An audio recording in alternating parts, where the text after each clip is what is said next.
Alex's arm shot out before she could slip past him, his grip firm but not painful as he caught her wrist. "Where do you think you're going?" His voice was deep, a low rumble that seemed to wrap around her, more protective than threatening tonight.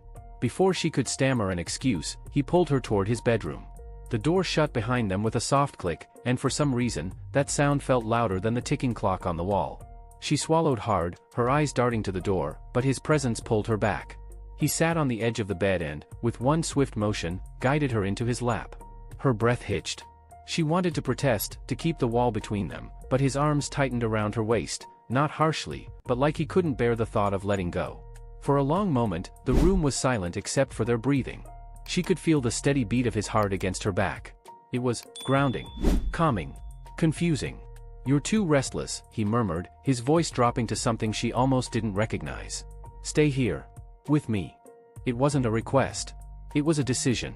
And to her own surprise, she didn't fight it this time. His head rested against her shoulder, the scent of his cologne filling her senses. Little by little, his grip softened, not because he wanted to let her go, but because he was relaxing against her. She glanced down and caught the sight of his lashes resting on his cheeks, his breathing slow and steady. He had fallen asleep holding her. She could have slipped away. She should have. But instead, her hands found themselves resting gently on his, her fingers brushing against the calloused skin of his knuckles. Something unfamiliar and dangerous fluttered in her chest, a warmth she didn't want to name. Minutes stretched into nearly an hour. The shadows outside lengthened. The soft rhythm of his breathing lulled her own heart into an uneasy peace. She told herself it was just exhaustion, just the stillness, but deep down she knew. He had been the man she feared most. And now, here she was, sitting in his arms, feeling safer than she had in years.